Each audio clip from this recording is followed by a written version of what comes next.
ETV YouTube ఛానల్స్లో మీ వ్యాపార ప్రకటనల కోసం ఈ నంబర్కి కాల్ చేయండి. మౌన పోరాటం మౌన పోరాటం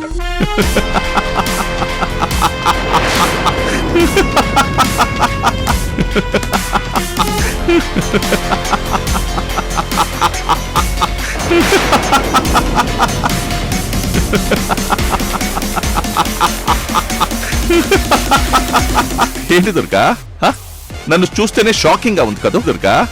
I'm the great mister Rajasekhar.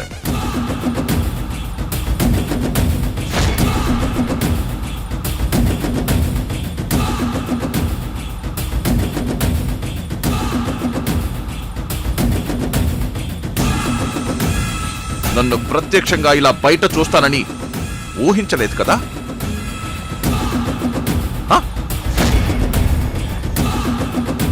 బోన్లో ఉన్న సింహాన్ని బయట చూసినట్టు అంతలా షాక్ అయిపోయావేంటే? ఇలా సింహాన్నని వెర్రవీగే ఒకప్పుడు ఊరందరి ముందు తలదించుకుని మరి క్షమాపణ చెప్పావు, మర్చిపోయావా? ఆ గతం నన్నొక వెధవని చేసి లోకం ముందు నిలబెడితే అదే గతం చూసి ఇలాంటి వెధవే నాకు కరెక్ట్ మొగుడని ఎంచుకొని మరీ పెళ్లి చేసుకుంది నన్ను ఆ కోటేశ్వరాలైన సువర్ణ. సో నా గతం నాకు చెడు చేసిందా లేక మంచి చేసిందా? నీలాంటి వెధవకి చెడేదో మంచేదో తెలుసుకునే జ్ఞానం ఉంటే ఈరోజు జైలు శిక్ష అనుభవిస్తూ కూడా పశ్చాత్తాపం లేకుండా మళ్ళీ ఇలాంటి వెధవ పనులు చేస్తూ ఉండవు. జైలు నుంచి బయటకొచ్చి ఇలా నా దారికి అడ్డురావు.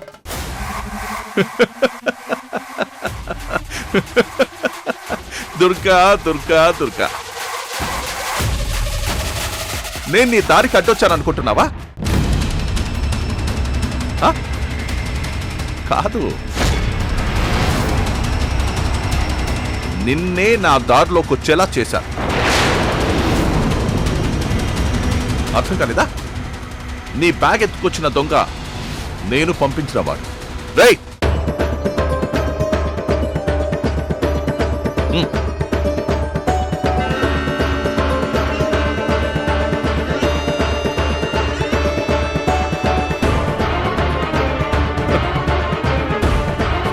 నువ్వు ఈరోజు గుడికొస్తావని తెలుసుకొని అక్కడికి వీడిని పంపించి నీ బ్యాగ్ ఎత్తుకొచ్చేయమని చెప్పి నిన్నిక్కడికి రప్పించాను.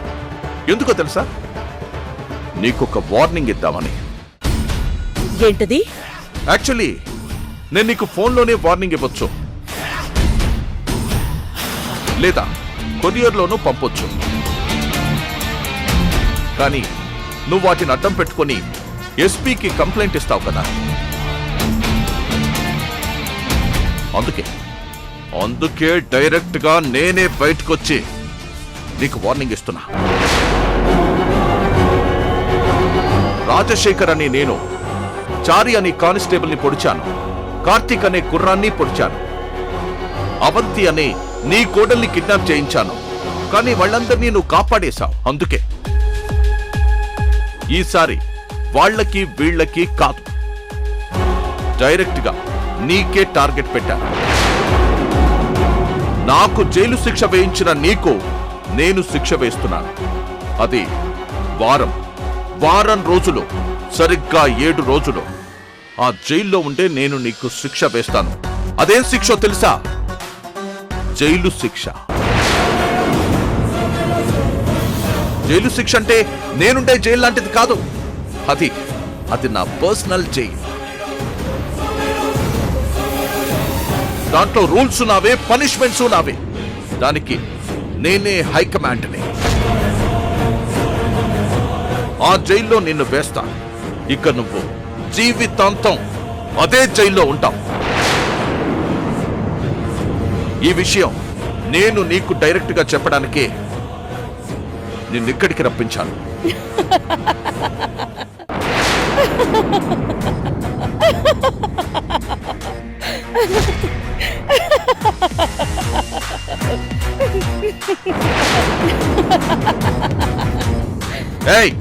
దుర్గా, ఎందుకు నవ్వుతున్నావు? రాజశేఖర్, ఈ బ్యాగ్ లో నాకు విలువైన వస్తువులేవీ లేవు. అయినా ఇంత దూరం వాటి కోసం పరిగెత్తుకుంటూ వస్తానా నేను? అంటే అంటే నువ్వు రప్పిస్తే నేను ఇక్కడికి రాలేదు. నీ ప్లాన్ నాకు అర్థమయ్యే వచ్చాను.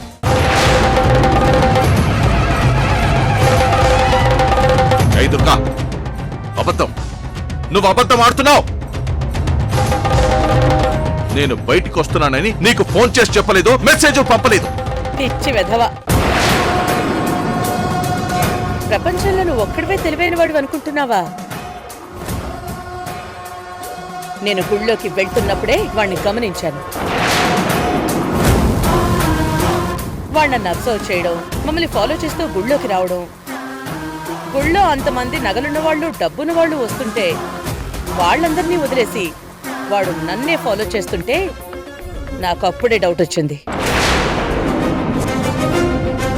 అదేంటో తేల్చుకోవాలని నా కొడుకు నాపి కావాలనే నేను బయటకొచ్చాను. కావాలనే కేర్లెస్ గా బిహేవ్ చేశాను. వీడు నా బ్యాగ్ తీసుకుని పారిపోతుంటే అప్పుడే అర్థమైంది వీడి మోటో డబ్బు కాదని, ఇది ఖచ్చితంగా నీ ప్లానే అని. ఇంత దూరం పరిగెత్తుకొచ్చి నేను ఈ ఫ్లోర్లోకి వస్తుంటే నాకు అర్థమైపోయింది నువ్విక్కడే ఉండుంటావని. అంటే నేనిక్కడ ఉన్నానని అర్థమై నా ముందుకెలా రాగలిగాం? నేనేదన్నా చేస్తానని నీకు భయం వేలేదా? భయమా? నిన్ను నా ఇంటికి రప్పించుకుని ఒక ఆట ఆడుకుని నీకు చుక్కలు చూపించి టీచర్తో దెబ్బలు తిన్న స్కూల్ పిల్లాడు భయాన్ని లార్జ్ స్కేల్లో చూపించేలా చేసి నిన్ను జైలుకి తోసేసిందాన్ని. నీకు నేను భయపడ్డమేంట్రా ఫూల్? అసలు నువ్వు ఇక్కడికి ఎందుకు వచ్చావు? నన్ను రప్పించానని పొగరుగా చెప్పి ఇప్పుడు ఎందుకు వచ్చావని అడగడంలోనే నీ భయం కనబడుతోంది. నేనెందుకు వచ్చానో తెలుసా? నీకు వార్నింగ్ ఇవ్వడానికి.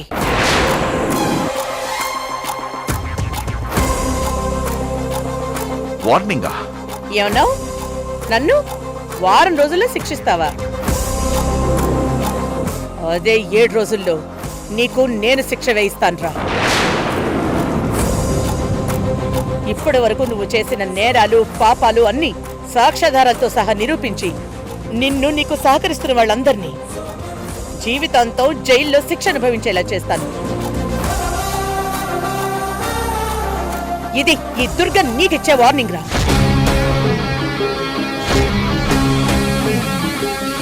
చూస్తాను దుర్గా, నువ్వు నాకు శిక్ష వేయిస్తావో లేదా నేనే నీకు శిక్ష వేయిస్తానో. పసిగుడ్డు నా ఒళ్ళో ఉన్నప్పుడు నువ్వు నన్ను ఎంత హింస పెట్టినా నేను మౌనంగా భరించానురా. కానీ ఇప్పుడు కడుపుతో ఉన్న నా కోడల్ని కిడ్నాప్ చేయించావు. కనీసం మానవత్వం కూడా మర్చిపోయి ఒక టెర్రరిస్ట్ లా, ఒక రాక్షసుల్లా ప్రవర్తించావు. అప్పుడే నేను ఫిక్స్ అయిపోయా నీకు ఫినిషింగ్ టచ్ ఇచ్చేయాలని. ఇక నువ్వు ఫిక్స్ అయిపో. 7 రోజుల్లో నీ కథ తేలుస్తా.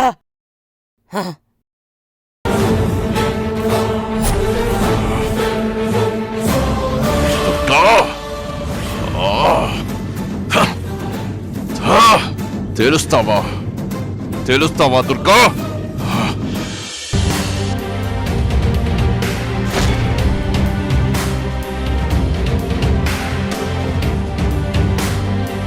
అయ్యగారు, ఆవిడ ఇంకా రాలేదు. అటు నుంచి అటే వెళ్ళిపోయిందా? ఇక్కడ వీళ్ళున్నారు కదమ్మా, ఎటు వెళ్ళినా మళ్ళీ ఇటే రావాలి. ఇన్ని రోజులు మీ అన్వేషణ ఈ రోజు ఫలించింది కదా. ఆవిడ గురించి పూర్తి వివరాలు తెలుసుకోకుండా ఈ రోజు నిద్రపోరనుకుంటా. మరి దేవుడు మనకు చూపించిన మనిషి అలాంటిది. ఏంటమ్మ ఎంతసేపు అయినా రాలేదు? ఏదైనా ప్రాబ్లం ఉంటుందా? పోనీ ఇద్దరం వెళ్దాం పద వంతి. సరే పద.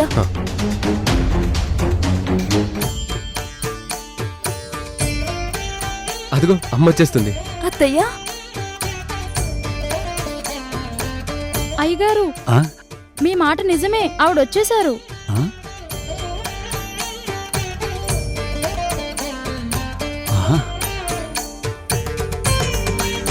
ఆహాహా, ఆ నడక చూసావా? అచ్చం సావిత్రిలా నడుస్తోంది కదూ. ఇప్పుడు ఎంతమంది హీరోయిన్స్ వచ్చినా మీరు సావిత్రి గారిని మాత్రం మర్చిపోరు కదూ.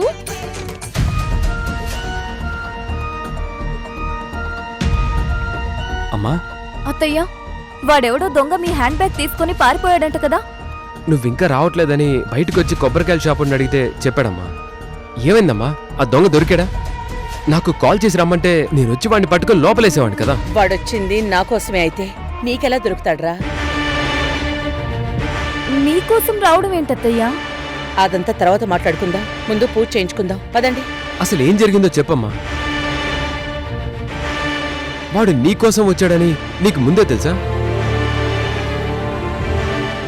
మరి నాకు అప్పుడే చెప్పొచ్చు కదమ్మా. నీకు చెప్తే నేను రాజశేఖర్ని ఎలా కలుస్తాన్రా? రాజశేఖర? వాణ్ణి పంపించింది రాజశేఖరేరా? నువ్వు రాజశేఖర్ని కలిసావా? హ, అవునరా. ఆ దొంగ నా పర్స్ తీసుకుని చాలా దూరం పరిగెత్తి ఒక ఫ్లోర్లోకి వెళ్ళాడు. అక్కడ రాజశేఖర్ ఉన్నాడు. వాడే ఇదంతా ప్లాన్ చేసి నన్ను తన దగ్గరికి రప్పించుకున్నాడు.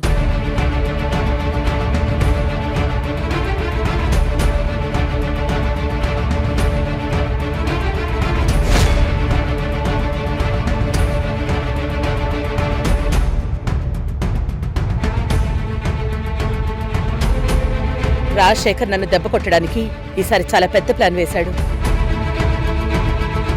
వాడు ప్లాన్ మాత్రమే వేశాడు, పడే దెబ్బ మాత్రం నాదవుతుంది వాడికి.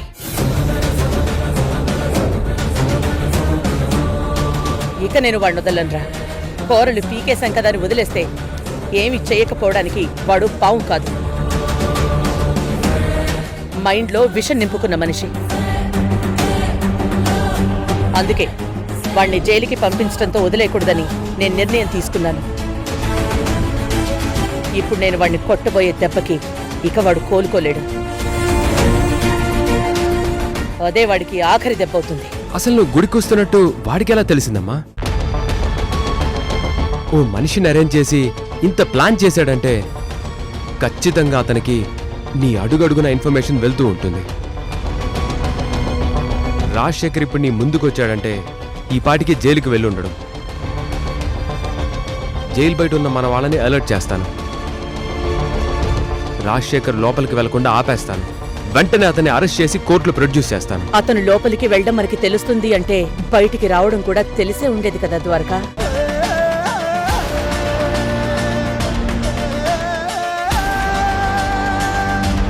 రాజశేఖర్ బయటికి రావడం ఇప్పటి వరకు నువ్వు లోపల పెట్టిన వాళ్ళ కంట పడలేదు అంటే వాడు బయటికి రావడానికి లోపలికి వెళ్ళడానికి వేరే దారి ఏర్పాటు చేసుకుని.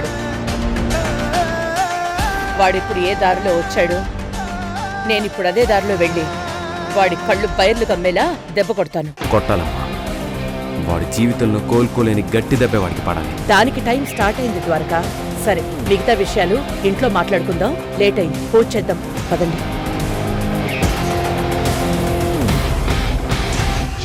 అయ్యగారు, మీ సమస్యకి కరెక్ట్ పరిష్కారం ఈవిడే అనిపిస్తుంది. మీరు భలే కరెక్ట్ ఆవిని పట్టుకున్నారు అయ్యగారు. నేను పట్టుకోవటం కాదు గోదావరి, నాకు ఆ శ్రీరామచంద్రుల వారే చూపించారు. పద పద పద పద.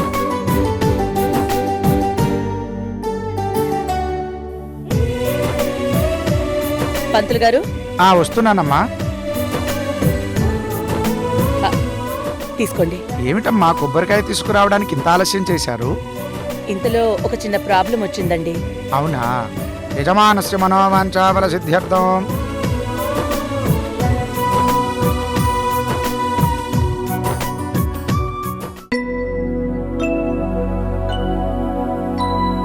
శుద్ధ బ్రహ్మ పరాత్పర రామా కాలాత్మక పరమేశ్వర రామా.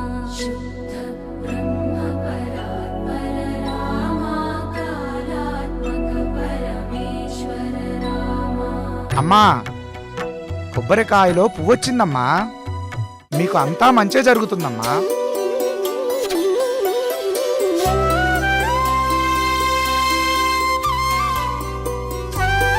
అత్తయ్య, కొబ్బరికాయ కుళ్ళిపోవడం, పువ్వు రావడం సహజమే. అయినా కుళ్ళిపోవడం అనే మాట మన మనసుకి కష్టంగా అనిపిస్తుంది.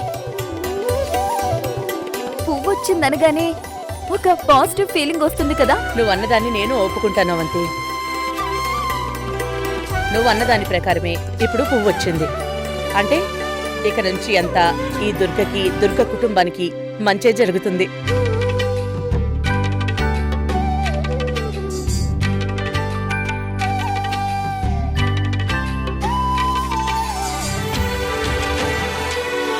ఇష్టకామ్యార్థఫలసిద్ధిరస్తు. కర్పూరానందమంగళనీరాజనం సందర్శయామి. శతమానం భవతి శతాయుః పురుషः శతేంద్రియే ఆయుష్యేవేంద్రియే ప్రతిష్టతే. యజమానస్య మనోవాంఛాఫలసిద్ధిరస్తు.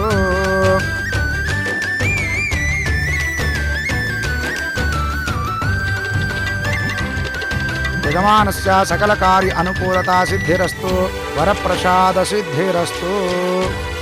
పదండి వండి.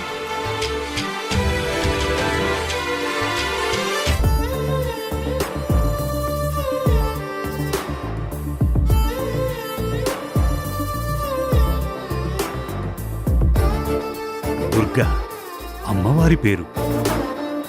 ఆ పేరులోనే పవరంతు గోదావరి. దుర్గ చెప్పింది విన్నావా? ఇక్కడి నుంచి దుర్గదే జయం. దుర్గ వల్ల మనకు కూడా అంతా జయమే అవుతుంది. ఇక నుంచి దుర్గగారిదే జయం. దుర్గగారి వల్ల మనకు కూడా అంతా జయం అవుతుంది. దుర్గగారు మనకి సాయం చేస్తుంది. ఏయ్, ఏంటి నన్ను అనుకరిస్తున్నావా? లేదయ్య గారు, మీరు నెక్స్ట్ చెప్పబోయే మాట ఏంటో నాకు తెలుసు కదా. జస్ట్ మాట సాయం చేస్తున్నానంతే. నాకు తెలుసులే, నువ్వు గంభీరమైన గోదావరివే కాదు, అల్లరి చేసే గోదావరివి కూడా. సరే, ఇప్పుడు మనం ఎక్కడికి వెళ్తున్నామో తెలుసా? అదే వెళ్లేదారిలో మయూరి హోటల్లో ఆనియన్ దోశ పూరి తిని, ఎందుకంటే మీకు అక్కడ టిఫిన్ చాలా ఇష్టం కదా. ఏయ్, నీకు బాగా ఆట పట్టించటం అలవాటైపోయిందే. మరి సంతోషంగా ఉన్నప్పుడైనా సరదాగా ఉండాలి కదా అయ్యగారు. సరే సరే, ఇప్పుడు మనం వెళ్ళబోయేది మయూరి హోటల్ కాదు, దుర్గా వాళ్ళింటికే. వాళ్ళ ఇల్లు ఎక్కడో మనకి తెలియదు కదా. అందుకే ఇప్పుడు మనం దుర్గని ఫాలో అవుతాం, దుర్గ ఇల్లు ఎక్కడో తెలుసుకుంటాం.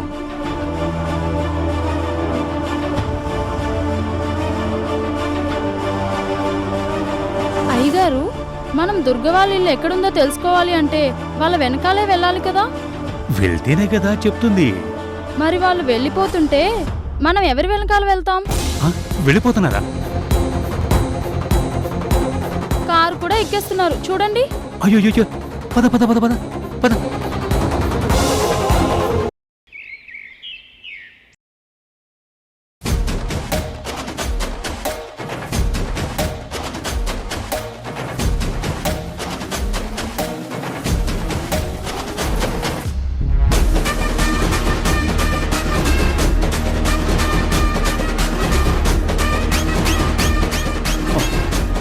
దుర్గ మీ అమ్మని చంపిందని కక్ష పెంచుకున్నావు. కష్టపడి మురారిని ప్రేమించి ఈ ఇంట్లో వాళ్ళని ఒప్పించి కోడలిగా వచ్చావు. ఈ ఇంటిని చీల్చేస్తానన్నావు. దుర్గ తన 2 కళ్ళు అని ఫీల్ అయ్యే 2 కొడుకుల్ని విడదీస్తానన్నావు. దుర్గ తన వేలితో తనే పొడుచుకునేలా చేస్తానన్నావు. దుర్గకి మనశ్శాంతి లేకుండా చేస్తానన్నావు. ఎన్నో చెప్పావు. కానీ చివరికి ఇంట్లో వంటలు చేసుకుంటున్నావు.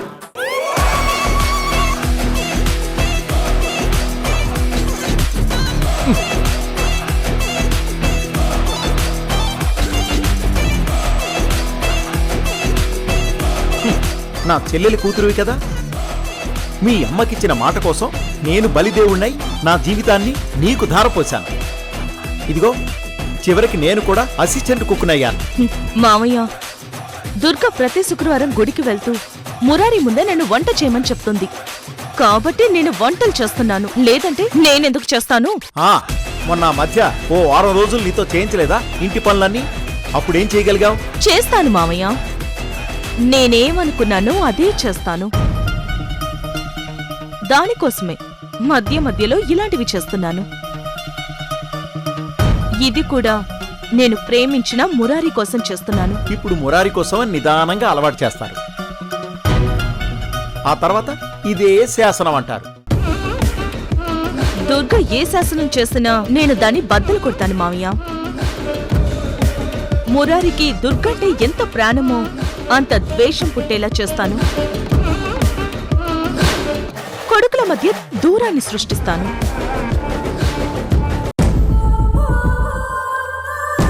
త్వరలోనే దుర్గ నుంచి కూడా మురారిని దూరం చేస్తాను.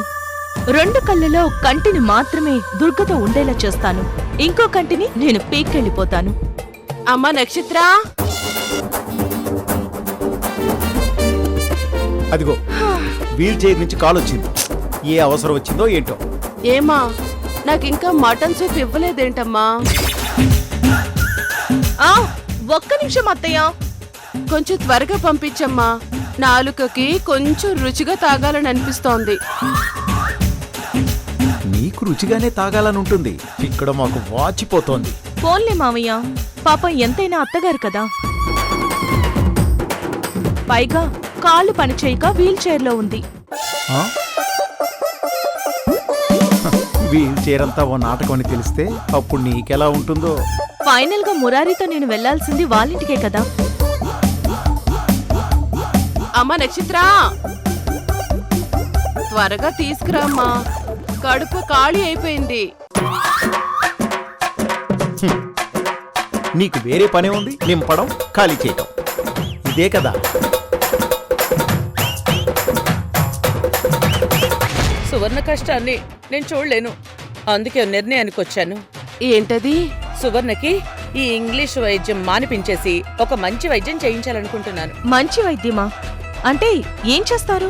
ఎన్ని మందులు వాడినా సువర్ణ లేచి నిలబడలేకపోతుంది కదా. ఈ వైద్యం చేస్తే దెబ్బకి లేచి నిలబడుతుంది. అవునా? అంత గొప్ప వైద్యం ఏముంది? పుత్తూరు బెత్తం బసవయ్య నాటు వైద్యం.